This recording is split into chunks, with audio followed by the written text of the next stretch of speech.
In this video, we are making a mouth-watering strawberry cobbler. Hi there, I am Liz with Simply Delicious Baking. That's right, we are baking us up a strawberry cobbler. It is easy, it is homemade, it is taste bud blowing, and got a secret ingredient we'll reveal in a bit. But for now, grab that apron or whatever clothes you bake in and let's make us up some homemade strawberry cobbler. But first of all, don't forget to like and subscribe.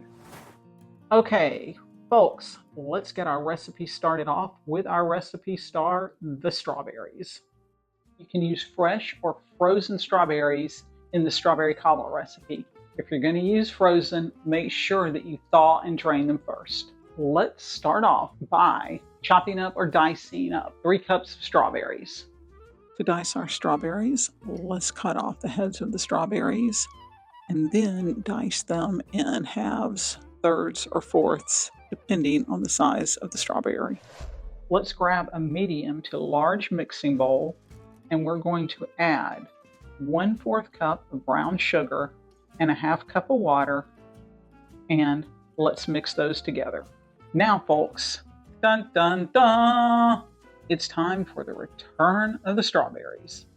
Let's add our 3 cups of diced strawberries to our sugar and water mixture and mix those together.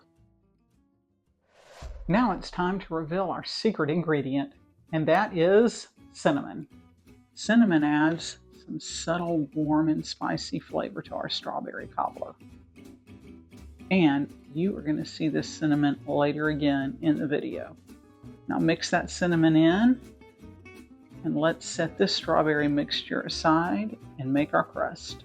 So to make our crust, let's start off by preheating our oven to 350 degrees. Then grab a 9x13 baking dish and spray it with baking spray. Add a 1/2 cup of butter, that's 1 stick of butter. If you are using half sticks like me, use 2 half sticks. And let's put that in the oven until the butter melts. While the butter is melting in the oven, grab a medium to large mixing bowl and add 1 cup of flour, a 1/2 cup of white sugar, 1/2 cup of brown sugar,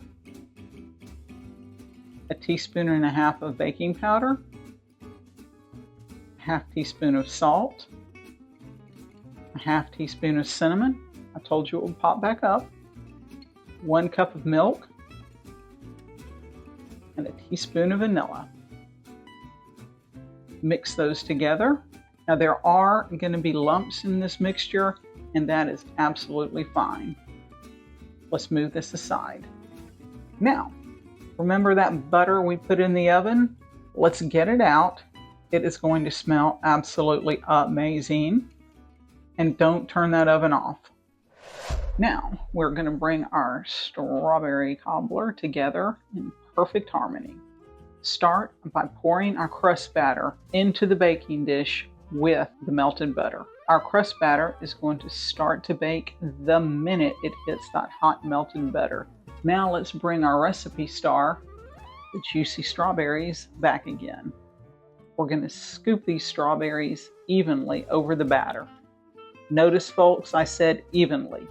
We don't want a mountain of strawberries on one side of the dish and 5 strawberries on the other side. Now, place the baking dish back in our 350 degree oven and let our cobbler bake until the batter is browned and has risen up and around the fruit. This will probably take about 30 minutes. Just look at this beautiful golden strawberry cobbler. It is going to have your mouth watering and your stomach rumbling in anticipation. Folks, have mercy. This strawberry cobbler was so delicious. This is how delicious it was. There is none left, all gone. That hint of cinnamon just put this strawberry cobbler over the top. Please give the strawberry cobbler a bake and let me know how it turned out for you in the comment section below. Don't forget to like and subscribe, and happy baking. If you are looking for more easy strawberry dessert recipes, click here for my simple strawberry crisp, or here for my mouth-watering strawberry and peach cobbler. Thanks for watching.